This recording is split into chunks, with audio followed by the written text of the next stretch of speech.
Ready, everyone? Yes, ma'am. Good. आधा मेरी दाएं, आधा मेरी बाएं, आधा मेरी पीछे। আছে তো কেউ? বাবা, দিভাই আর ধরে থাকতে পারে না। হ্যাঁ, তুই এখান থেকে আমি তোকে বলছি হ্যাঁ কি করতে হবে। এই মিঠুদি এদিকে সরো, সবাই কাম শুরু। মিঠুদি তুমি ওদিকটা ভালো করে পরিষ্কার করবে, ওপরটা কিন্তু খুব নোংরা রয়েছে, পুরোটা কিন্তু পরিষ্কার করতে হবে, বুঝেছো তো? কিভাবে পরিষ্কার করবে? ভালো করে ঝেঁটিয়ে। চলো যাও। এই কলকাতা শোনো তুমি ওখানটা করছো তো, মেয়ের কাজ শুরু করে দিছো, মোটামুটি ভালো করেছো। তলাটা খুব ভালো করে পরিষ্কার করবে, ঠিক আছে? ঠিক আছে, পরিষ্কার আছে। আর কি করতে হবে কিন্তু, ও ছোট আন্টি শোনো না, বলছি কি তুমি কি করবে, তুমি এখানটা এসো, বসবে, এসো এখানটা চুপ করে বসো। হ্যাঁ, আমি কি বলছিলাম, তোমার নিশ্চয়ই কিছু বলার থাকবে না, কারণ তুমি জানো তো আমি খুব ভালো মতো সমস্ত কিছু পরিষ্কার করে দেবো। ওকে বলে দিচ্ছি ওখানটা পরিষ্কার করে দিচ্ছি, ওকে বলে দিচ্ছি ওই জায়গাটা পরিষ্কার করে দিচ্ছি, অপরটা পরিষ্কার করে দেবে। দিভাইয়ের কাজটা আমি পরে বুঝিয়ে দেবো। আর যেটা বলছিলাম কি, আমি ঘরের সমস্ত আস্তে মেঘলা, আস্তে পাল্টে ফেলবো। হ্যাঁ ও মেঘলা রে, সবকিছু এমন ভাবে পাল্টে দিস না যে দিদি এসে নিজের ঘর বাড়ি না চিনতে পারে। চিন্তা করো না, আমি এমন ভাবে সব গুছিয়ে দেবো না, বড় আন্টি এসে হা করে দেখবে। বুঝেছো? আইদি ভাই, কি করবো আমি তো বুঝতে পারছি না। ও তোকে তো বলাই হয়নি না, তোর তো শরীরটা খারাপ, যেটা কাজ করতে হয় তোকে বেশি খাটাখাটি করতে হবে, হালকা করে কাজ কর, ঠিক আছে? তুই কাজ করতে ওই দিকটা চলে যাবে, ওই দেখ অনেকটা নোংরা হয়েছে, দেখতে পাচ্ছিস? এখন কি করবো? এটা দিয়ে এরম করে ছাড়বি। হ্যাঁ,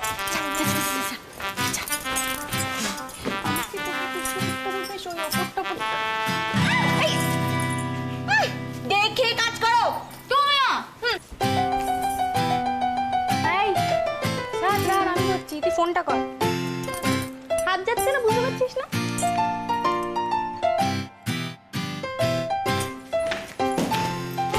এই তো গঙ্গাদি গ্রেট হাজির হয়ে গেছে। চলো বেড়ালগুলো বার করে দেখি আস্তে আস্তে। এই তো সব জামা কাপড়। কি এটা দেখি বার করো। এই তো ছাড়া এটা ফেলতে হবে। না, এটা ফেলিস না। কেন? এটা থেকে কি ফ্ল্যাশব্যাকে চলে গেল নাকি? হ্যাঁ রে, অগ্নি যখন ছোট ছিল আমার শাশুড়ি মা ওকে কিনে দিয়েছিল। দিদি তো কতদিন পর্যন্ত এটা যত্ন করে রেখেছিল। এটা ফেলিস না মেঘলা। ঠিক আছে, দাও দিয়ে দাও, এখানে দিয়ে দাও। হ্যাঁ, এটা সাইড। হ্যাঁ গঙ্গাদি, দেখি আর কি আছে মোটামুটি বার করো। ও মা, এ কি করেছিস? হ্যাঁ, গুরুদেবের ফটো। এটা ফেলিস না। কার গুরুদেব? কে গুরুদেব? আমাদের বাড়ির গুরুদেব। উনি যখন অনেক বছর আগে এসেছিলেন, ওনার ফটো তুলেছিল। বাবা, আই গঙ্গা, এগুলো তো ফেলার ব্যবস্থা করো। ও মা, কি করছিস? কোথায় ফেলি? কেন কাকিমণি, এগুলো তো ড্রয়ারে ছিল। এই বাবা, এগুলো না সব বান্টির ছোটবেলাকার খেলনা। ও যখন ছোট ছিল এগুলো দিয়ে বসিয়ে রাখতাম। এরকম দুরন্ত ছিল না, বুঝেছিস? ছোটবেলায় কোনো কান্নাকাটি নেই, চুপ করে বসে খেলতো। ও মেঘলা, এগুলো ফেলিস না মা। আচ্ছা তুমি একটা কথা বলো আমাকে, আমরা যে এখন যে জিনিসগুলো ইউজ করি, পরে সেগুলোকে আঁকড়ে ধরে বসে থাকবে আমার স্মৃতি বলে? হ্যাঁ, পরে ধরো তুমিও থাকবে না, আমিও থাকবো না, তখন এই স্মৃতিগুলোর কি হবে? এবারে লুকন্ত, আরশোলা, টিকটিকি ওগুলোকে সামলাবে। তোরা তো এরকমই, নতুন নিয়ে মেতে থাকিস। পুরনোকে ভুলে গেলে চলবে? বুড়ো হ, বুঝবি পুরনো স্মৃতি আঁকড়ে থাকতে কত ভালো লাগে। পুরনো জিনিস ফেলিস না মেঘলা। আচ্ছা ফেলবো কেন, কি দরে বেছে দেবো?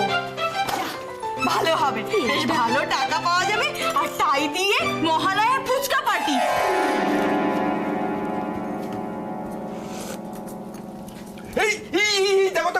দেখো, আরে কোথায় উঠছে দেখো। আরে আরে কোথায় উঠছিস তুই?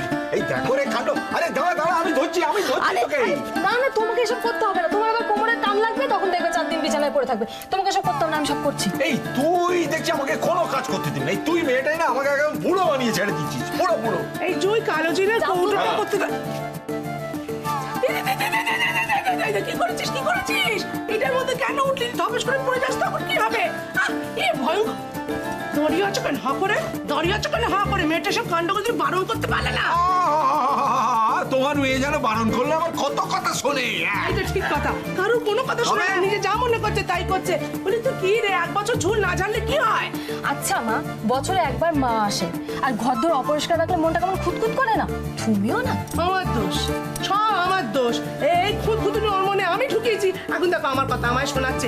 এবার তোরও তো বয়স বাড়ছে না, কি যে পড়ে যাস তখন কি হবে? হ্যাঁ, তুমি সেই যে কচি খুকি আছো, নতুন বউ না মানে কোনো কথা শুনছে না। দাঁড়িয়ে দাঁড়িয়ে চা খাচ্ছিল, বলো না কিছু। না না, আমি কোনো কথা বলবো না, বলবি না? কারণ তোমাদের মা মেয়ের কথা চলছে, ঝগড়া চলছে, এর মধ্যে আমি নেই। আমি বরং ব্যাস, চললুম, ব্যাস। ওই কাগজটা ভালো করে পড়ি, চাটা খেতে খেতে। কোনো গভর্নমেন্ট নয়, কোনো গভর্নমেন্ট নয় রে। একা পারবি না, একা পারবি না, আমার আমি ধরি। আরে বাবা আমি পারবো, তুই পারবি না, পরিষ্কার করা তুই হয়ে পারবি গেছে, না, আমি আমার শুধু ঘরটা আমার এই ঘর আর হচ্ছে উর্মিলার ঘর বাকি আছে। তুমি পারবো। আচ্ছা কি জ্বালা। ভাবতেও অবাক লাগে, এই বাড়িতে সবাই সব কিছু আমার কথা ভেবেই কেন করে? কেন এরা আমার প্রতি এত কেয়ারিং? এই সব সত্যি, নাটক নয় তো? ভারী এটা, ভীষণ ভারী। কষ্ট করছিস কেন? দিয়ে দে ওনাকে। এনাও এনাও, কত করে দেবে বলো, আর ভালো করে কিন্তু, ঠিক আছে? হ্যাঁ গঙ্গা দিকে বললাম কাগজগুলো নিয়ে আসতে, আসেনি না। গঙ্গাদীপ ওই তো শিখেছি। ও মা, এ কি করেছিস গঙ্গা? এটা বেচলে এখন অনর্থ হয়ে যাবে। এই, না, রাখো, ঘন্টা। আমি কি এটা বেচিস না বাবা? দাঁড়াও না, আমার উপর ছেড়ে দাও, কিচ্ছু হবে না। আমি যাই গিয়ে কিচেনটা দেখে আসি। হ্যাঁ গঙ্গাদি, দেখে নাও তুমি। মিঠুদি 15 রুপিসের নিচে কেজিদার করবে না, বাইরে রেট আমি জেনে এসেছি। আরে শোন না, সব মিলিয়ে 150 টাকা মাত্র, যেটা হতেই পারে না। আমি তখন তো মাসি, করছি এ কিন্তু ঠিক হচ্ছে না, আমি বলে দিলাম। কাকিমা, আমি কি করবো? মিকলাই তো ডিসিশন নিয়েছে, আমি কি করবো? আমাকে বলছো কেন? আমি বাবা জানি না কি হবে। ও বাবা রে, হ্যাঁ এইটা যেটা হবে এটাকে মানে দিয়ে দিতে হবে। এটা তুমি কি এটা যদি বেচিস একবার বাড়িতে আগুন লেগে যাবে। একদম ঠিক কথা, এটা যদি না বেচে তাহলেও বাড়িতে আগুন লেগে যাবে। বলো কি করে? জানো না তো? এইটাতে যদি রান্না হয় তাহলে এটা বার্স্ট করবে, তারপর পুরো চাটা চেপে ধর ধর করে বাবা, ওই দেখো, দেখেছো কি অবস্থা? বাবা এনা ধরো, বেঁচে বেঁচে। এই যে শোনো, তুমি ভালো করে করবে কিন্তু, ধর তো, ও পারছেই না। আরে চল, বেশি নিচ্ছি, অল্প অল্প করে।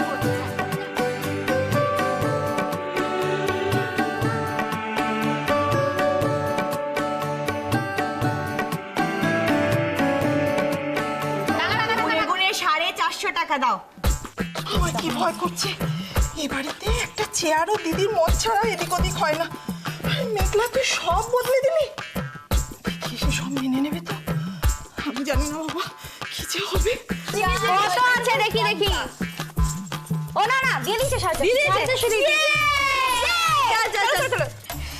তোরা না কিচ্ছু জানিস না, আমরা গোলবাজারের ফুচকা খাবো। হ্যাঁ গোলবাজারের ফুচকাটা খাওয়া ভালো। হ্যাঁ ঠিক বলেছো। অত দূর যাবে নাকি? মুড়ের মাথায় ফুচকা বানায় তাকে বাড়িতে ডেকে আনবো? শোন, একদম ভালো, কিচ্ছু ভালো বানায় না, একদম ভালো করে আলু ভালো। তাহলে ঠিক আছে, গোলবাজারের ফুচকাকে বাড়িতে রেখে আনা হবে। হ্যাঁ আমার খুব টায়ার্ড লাগছে, তোরা যেখান থেকে ইচ্ছে ফুচকা খা, আমি একটু রেস্ট নিয়ে এসছি। দাঁড়া, আমিও হেল্প গেছি। আমি একটু চিনি নি রে। এই এটা কি হলো? হ্যাঁ এই ওঠো, এখন কোনো কথা হবে না, এখন চুপচাপ বসে বসে গল্প করার সময় না, এখন চলো। আরে মেঘলা, তুই তো রেস্ট নিতে দিবি না নাকি? রেস্ট নিবি তুই একা, কারণ তুই মানে তুই রেস্ট নিবি, বাকিরা সব সময় ওঠো। আর কি করতে হবে? কি করতে হবে? সমস্ত জিনিস যে টেনে টেনে বার করলে সেগুলোকে পরিষ্কার করতে হবে না? সব তো বিক্রি করে দিলে, নোংরাগুলো হয়ে রয়েছে, কে পরিষ্কার করবে? করতে হবে তো। চলো, আরো ছোট ছোট জিনিসগুলোকে চেঞ্জ করতে হবে, অনেক কাজ আছে। Follow me. Left right, left right, left right, left right. আজকের মিটিংটা একটা আলোচনার জায়গা করে ফেলেছে, বুঝলি? আচ্ছা, বিক্রয়ের ব্যাপারে ওরা আর কোনো কথা তুলে দিত? না, সেইভাবে আর কোনো কথাই হবে না। মানে আজ মেঘলার আন্ডারে আমরা সবাই মিলে চ্যাটার্জি বাড়ি সাফাই অভিযান চালিয়েছি। সাফাই অভিযান? আরে বাবা, এত ভাববার কিছু নেই, মেঘলার সাথে আমরা বাড়িটাকে পরিষ্কার করেছি। কি অনি, বউকে কনগ্রাচুলেট করবি না? শোনো, বলছি যে দেখো না, মেঘলা এত চেষ্টা করছে বাড়ির সবার মন ভালো করার জন্য, ওকে কি একটা সুযোগ দেওয়া যায় না বলো? আমি জানি আয়ুষী, তুমি মেঘলাকে ততটাই ভালোবাসো যতটা আগে বাঁচতে। আর কত বাঁচাবে ওকে?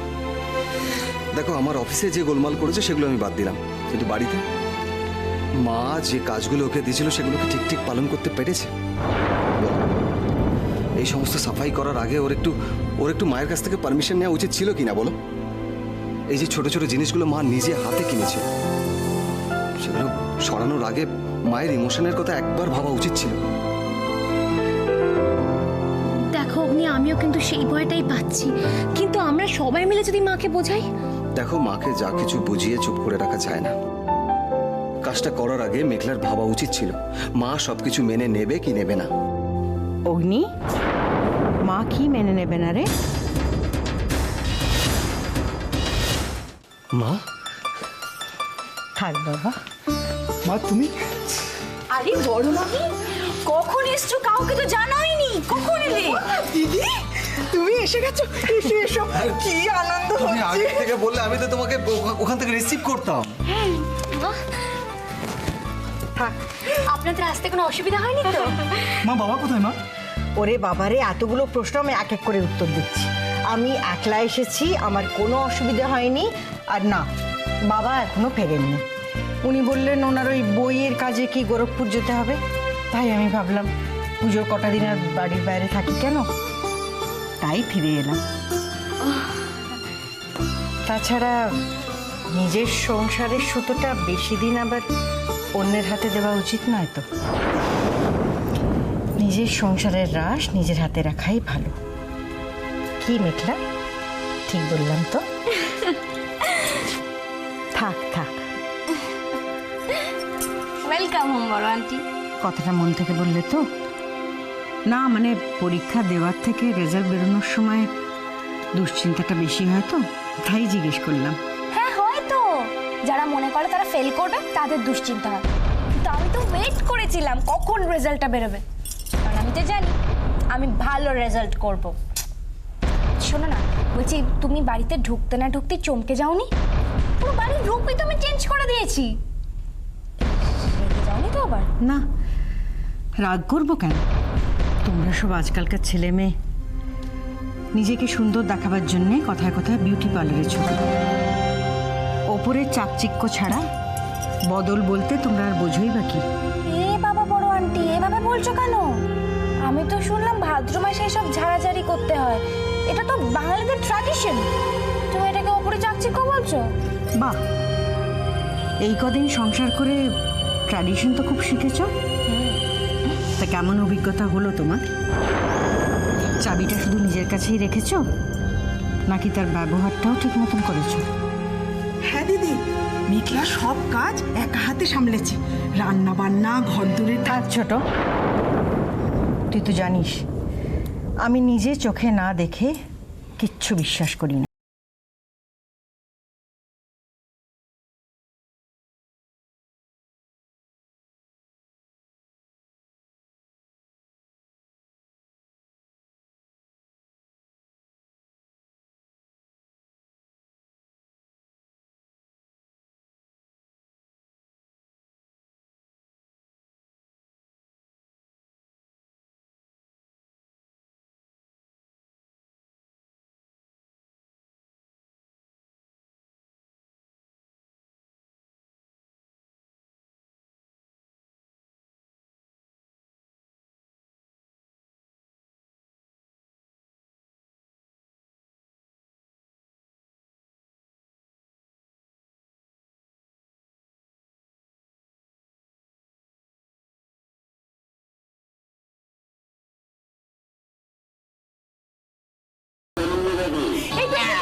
প্লিজ আমার হাত দিস না।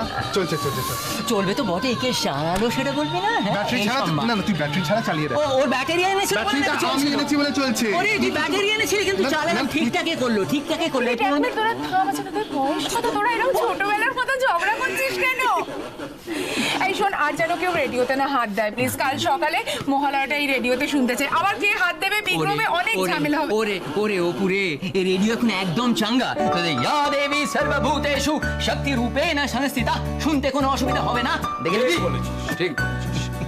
মহালয়ার দিন সকালবেলা ওই রেডিওতে মহালয়া শোনা মানে সে একটা অসাধারণ অভিজ্ঞতা। না শুনলে যেন মন ভরে না, ঠিক যেন মনে হয় পুজো 11 দরজায় এসে গেল। বল, ঠিক বলেছো কাকা, ওই মন্ত্রে যেন পদ্ম আর শিউলির গন্ধ মিশে থাকে, মনটা একদম ভরে যায়। বলো এই অপু, তোর সেই জিনিসটা মনে আছে? সেই আমরা ছোটবেলা লাহিড়ি কাকার বাড়িতে যেতাম মহালয়া শুনতে, আর সেই তার যে ভুতুরে সেই ট্রানজিস্টার সেটটা, সেই একবার মহালয়া দিব্যি হচ্ছে, হ্যাঁ, দুম করে চলে গেল নিউজ থেকে দুম করে মহালয়া। মনে নেই আমার।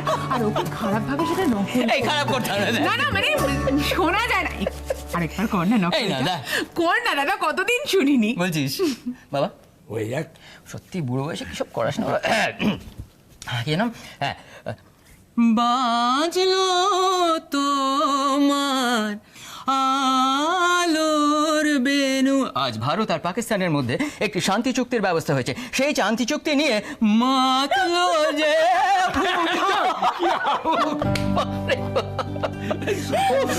পাগলের পাগলা, মানে মাতলো রে ভুবন সেই শান্তি চুক্তির জন্য। সত্যি রে, ছেলেবেলার মহালয়ার স্মৃতিগুলোই আলাদা। এ তো মনে আছে ভরচাষ কাকিমার বাড়িতে আমরা সকলে মিলে দল বেঁধে শিউলি ফুল তুলতে যেতাম, সে কি আনন্দ। আরে বাবা, সে আর ভোলা যায়? তোরা সবাই মিলে সকালবেলা ঘুম চোখে আমায় টানতে টানতে নিয়ে যেতিস, আর এই দাদাটা সব থেকে বেশি আমায় জ্বালাতো। এই ছেলেটা না কুঁড়ের বাদশা রয়ে গেলি চিরটা কাল। সত্যি রে, সব কেমন স্মৃতি হয়ে গেল না? ওই যেখানটায় শিউলি গাছটা ছিল সেখানে এখন হাই রাইজ। কি পরিবর্তন! হ্যাঁ, আজকের দিনে ছেলেপুলেরা তো তাদের কাছে সবটাই হচ্ছে স্মৃতি, গল্প, মানে রূপকথা, তাই না? আচ্ছা কাকা, আমাদের ওই উঠোনের ওই দিকটায় একটা শিউলি গাছ লাগালে হয় না? তাহলে অন্তত সুজনের বাচ্চাটা শিউলি ফুলের গন্ধ পাবে, আর যেই দেখবে গাছ ভর্তি শিউলি ফুল ফুটেছে বুঝতে পারবে যে মা আসছেন। হ্যাঁ দাদা, আমি কিন্তু আপনার ভরসাতেই রইলাম। হ্যাঁ, আপনি ওগুলো একটু ফিরিয়ে দেন। ওকে, থ্যাংক ইউ, থ্যাংক ইউ।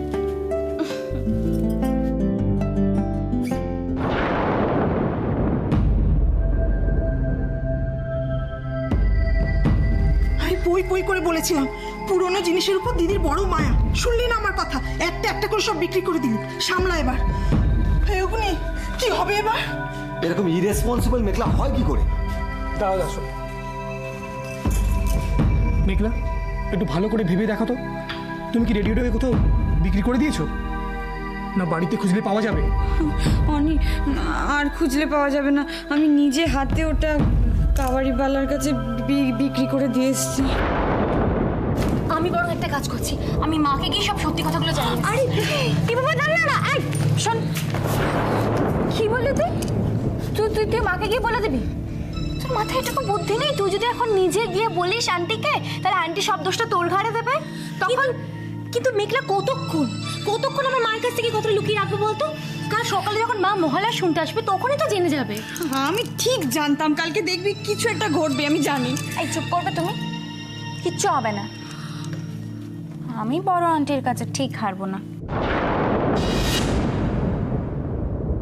মেঘলা, তুই এখনো কনফিডেন্টলি কথাগুলো কি করে বলছিস বলতো? তুই কিছু ভেবেছিস মাকে কি বলবি না বলবি? কি বলবো, কি বলি বলতো?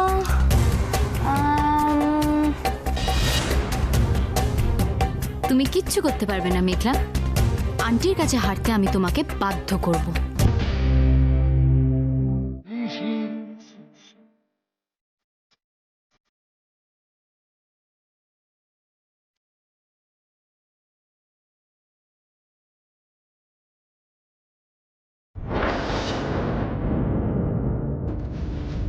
দেখি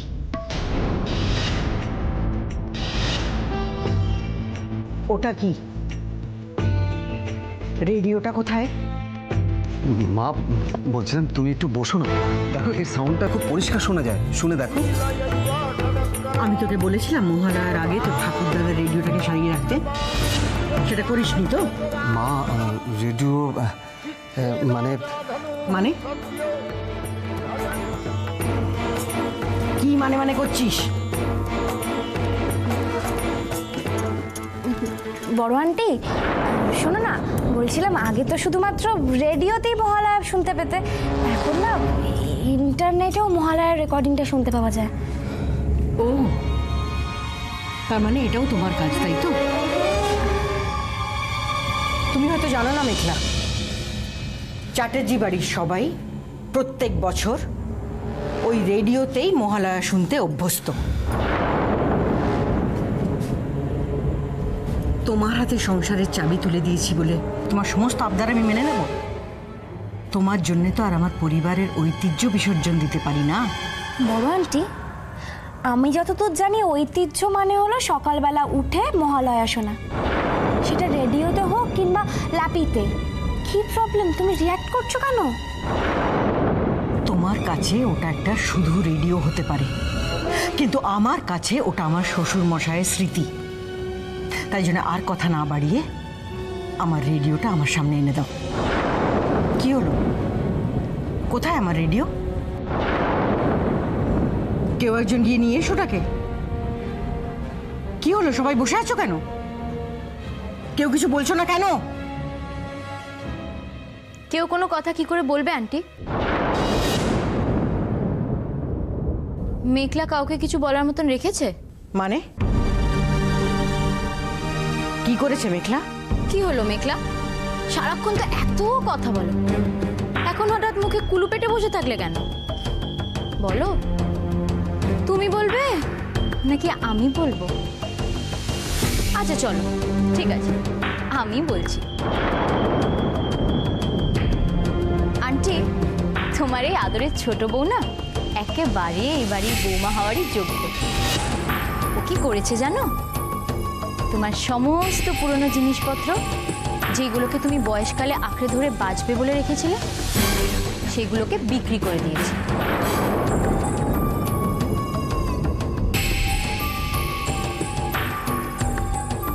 ইভেন তোমার সেই রেডিও, সেই অ্যান্টিক রেডিওটা, ওইটাকেও কেজি দরে বিক্রি করে দিয়েছে।